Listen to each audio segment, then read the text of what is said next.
Hi friends, Shalu Palakkad എന്ന YouTube ചാനലിലേക്ക് ഏവർക്കും സ്വാഗതം. എല്ലാവരും സുഖമായിരിക്കുന്നെന്ന് വിശ്വസിക്കുന്നു.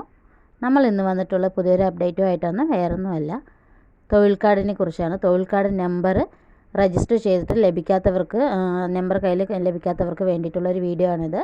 കൂടാതെ PMAYGയിലൂടെ വീടുകൾക്ക് അപേക്ഷ സമർപ്പിക്കുന്ന എല്ലാവർക്കും ഉപകാരപ്പെടുന്ന ഒരു വീഡിയോ കൂടിയാണിത്. വീഡിയോ മുഴുവൻ സ്കിപ്പ് ചെയ്യാതെ കാണുക. മെയ് 15 വരെ ആയിരുന്നു ആപ്ലിക്കേഷൻ സമർപ്പിക്കേണ്ട ലാസ്റ്റ് തീയതി എന്നാണ് പറഞ്ഞിട്ടുണ്ടായിരുന്നത്. എങ്കിലും അത് ഡിസംബർ വരെ നീട്ടിയ കാര്യം എല്ലാവർക്കും അറിഞ്ഞിരിക്കും എന്ന് വിചാരിക്കുന്നു. മെയ് 15 മുൻപായി അപേക്ഷ നൽകിയ എല്ലാവരുടെയും വീടുകളിലേക്ക് ഡീറ്റെയിൽസ് അറിയാൻ വേണ്ടി ഉദ്യോഗസ്ഥർ സന്ദർശനം നടത്തിയിട്ടുണ്ടായിരുന്നു. ഇനി അപേക്ഷ നൽകുന്നവരുടെ വീടുകളിലും വൈകാതെ തന്നെ അവർ എത്തുന്നതായിരിക്കും. നമ്മൾ ഈ അപേക്ഷ ഓൺലൈനായി സമർപ്പിക്കുമ്പോഴും കൂടാതെ വീടുകളിൽ ഉദ്യോഗസ്ഥർ സന്ദർശനം നടത്തുമ്പോഴും ആദ്യമായി ചോദിക്കുന്നത് നമ്മുടെ ആധാർ കാർഡും അതുപോലെ തന്നെ നമ്മുടെ തൊഴിൽ കാർഡാണ് ചോദിക്കുന്നത്. വീടിന് അപേക്ഷ നൽകുന്ന എല്ലാവർക്കും തൊഴിൽ കാർഡ് എന്നത് മസ്റ്റാണ്. തൊഴിൽ കാർഡ് മുന്നേ എടുത്തവർക്ക് നമ്പർ കിട്ടിയിട്ടുണ്ടാകും. അല്ലാതെ ഇപ്പോൾ ഈ വീടിന് അപേക്ഷ അറിഞ്ഞതിന് ശേഷം തൊഴിൽ കാർഡ് വേണമെന്ന് പറഞ്ഞ് രജിസ്റ്റർ ചെയ്തവർക്ക് ചിലപ്പോൾ തൊഴിൽ കാർഡ് കിട്ടിയിട്ടുണ്ടാവില്ല, നമ്പർ അറിയുന്നുണ്ടാവില്ല.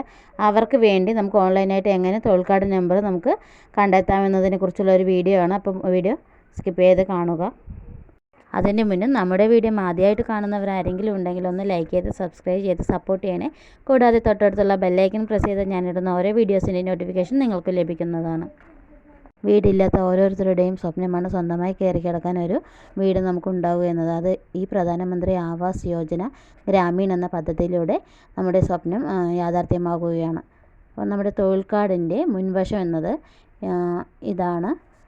അപ്പോൾ ഇനി നമുക്ക് തൊഴിൽ കാർഡ് നമ്പർ രജിസ്റ്റർ ചെയ്തിട്ട് കിട്ടിയിട്ടില്ലെങ്കിൽ നമുക്ക് എടുക്കാനുള്ള വഴിയാണ്. ആദ്യം തന്നെ ഗൂഗിളിൽ പഞ്ചായത്ത് എന്ന് സെർച്ച് ചെയ്യുക. ശേഷം അവിടെ മഹാത്മാഗാന്ധി NREGA എന്ന വെബ്സൈറ്റ് ഓപ്പണായി വരുന്നത് കാണാം. NREGA.nic.in എന്ന് കാണും. ആ ഓപ്ഷനിൽ ക്ലിക്ക് ചെയ്യുമ്പോൾ നമ്മൾ MNREGയുടെ ഒഫീഷ്യൽ വെബ്സൈറ്റിലേക്ക് പോകുന്നതാണ്. അവിടെ നമുക്ക് 4 ഓപ്ഷനുകൾ കാണാം. അതിൽ ആദ്യത്തെ ഓപ്ഷനായ ഗ്രാമപഞ്ചായത്ത് എന്ന ഓപ്ഷൻ ക്ലിക്ക് ചെയ്യുക. പിന്നീട് ഓപ്പണായി വരുന്നത് ഒരു 4 ഓപ്ഷനുള്ള പേജാണ്. അതിൽ ജനറേറ്റ് റിപ്പോർട്ട്സ് എന്ന പേജിൽ ക്ലിക്ക് ചെയ്യുമ്പോൾ നമുക്ക് സ്റ്റേറ്റിൻ്റെ തന്നെ ഒരു ലിസ്റ്റ് വരുന്നതാണ്. അതിൽ നമ്മളുടെ സ്റ്റേറ്റ് ഏതെന്ന് സെലക്ട് ചെയ്ത് കൊടുക്കാം. കേരള എന്ന് സെലക്ട് ചെയ്ത് കൊടുക്കാം. അടുത്തതായി ഓപ്പണായി വരുന്ന പേജിൽ നമ്മുടെ ഫിനാൻഷ്യൽ ഇയർ ചോദിച്ചിട്ടുണ്ട്. ഏത് ഫിനാൻഷ്യൽ ഇയറിലെ ലിസ്റ്റാണോ നിങ്ങൾക്ക് വേണ്ടത് ആ ഫിനാൻഷ്യൽ ഇയർ നമുക്കവിടെ സെലക്ട് ചെയ്ത് കൊടുക്കാം. അതിന് താഴെയായി നമ്മുടെ ഡിസ്ട്രിക്റ്റ് ചോദിച്ചിട്ടുണ്ട്, അത് സെലക്ട് ചെയ്ത് കൊടുക്കാം. ശേഷം നമ്മുടെ ബ്ലോക്ക് ചോദിച്ചിട്ടുണ്ട്. അതിന് താഴെയായി നമ്മുടെ പഞ്ചായത്തും ചോദിച്ചിട്ടുണ്ട്. ഇവ 3ഉം കൃത്യമായി തിരഞ്ഞെടുക്കുക. അതിന് ശേഷം അതിൻ്റെ താഴെയുള്ള 2 ഓപ്ഷനിൽ ഒന്നായ പ്രൊസീഡ് ബട്ടൺ ക്ലിക്ക് ചെയ്യുക. അപ്പോൾ നമുക്ക് അടുത്ത പേജ് ഓപ്പണായി വരും. അവിടെ ജോബ് കാർഡ് രജിസ്ട്രേഷൻ എന്ന ടൈറ്റിലോട് കൂടി കാണാം. അവിടെ 3ാമത്തെ ഓപ്ഷനായ നമുക്ക് ജോബ് കാർഡ് എംപ്ലോയ്മെൻറ്റ് രജിസ്റ്റർ എന്ന ഓപ്ഷനിൽ ക്ലിക്ക് ചെയ്യാം. അങ്ങനെ ക്ലിക്ക് ചെയ്ത് കഴിയുമ്പോൾ നമുക്ക് ഒരു പേജ് ഓപ്പണായി വരും. അതിൽ നമ്മുടെ പഞ്ചായത്തിൽ രജിസ്റ്റർ ചെയ്തിട്ടുള്ളവരുടെ പേരും സീരിയൽ നമ്പറും ജോബ് കാർഡ് നമ്പറും ഒക്കെ കാണാം. അത് താഴേക്ക് സ്ക്രോൾ ചെയ്ത് നോക്കിയാൽ നമ്മുടെ പേര് നമുക്ക് കണ്ടുപിടിക്കാവുന്നതാണ്. അതിന് നേരെ സൈഡായി കാണുന്നത് നമ്മളുടെ ജോബ് കാർഡ് നമ്പർ ആയിരിക്കും.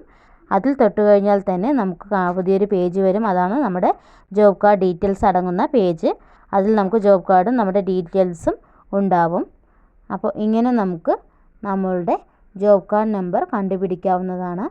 അപ്പോൾ ഇതുവരെ രജിസ്റ്റർ ചെയ്തിട്ട് ജോബ് കാർഡ് നമ്പർ കിട്ടാത്തവർ PMAYGയിലൂടെ അപേക്ഷ സമർപ്പിക്കുവാൻ വേണ്ടി ഇത്തരത്തിൽ നമുക്ക് ജോബ് കാർഡ് നമ്പർ സെർച്ച് ചെയ്ത് എടുക്കാവുന്നതാണ്. അപ്പോൾ ഒരു ഭവനമെന്ന സ്വപ്നം എല്ലാവർക്കും യാഥാർത്ഥ്യമാകട്ടെ എന്ന് ആഗ്രഹിക്കുന്നു. അപ്പോൾ നമ്മുടെ വീഡിയോ കണ്ട എല്ലാവർക്കും ഒരിക്കൽ കൂടി നന്ദി പറയുന്നു. എല്ലാവരും ഷാലു പാലക്കാട് എന്ന യൂട്യൂബ് ചാനൽ സബ്സ്ക്രൈബ് ചെയ്ത് സപ്പോർട്ട് ചെയ്യണേ.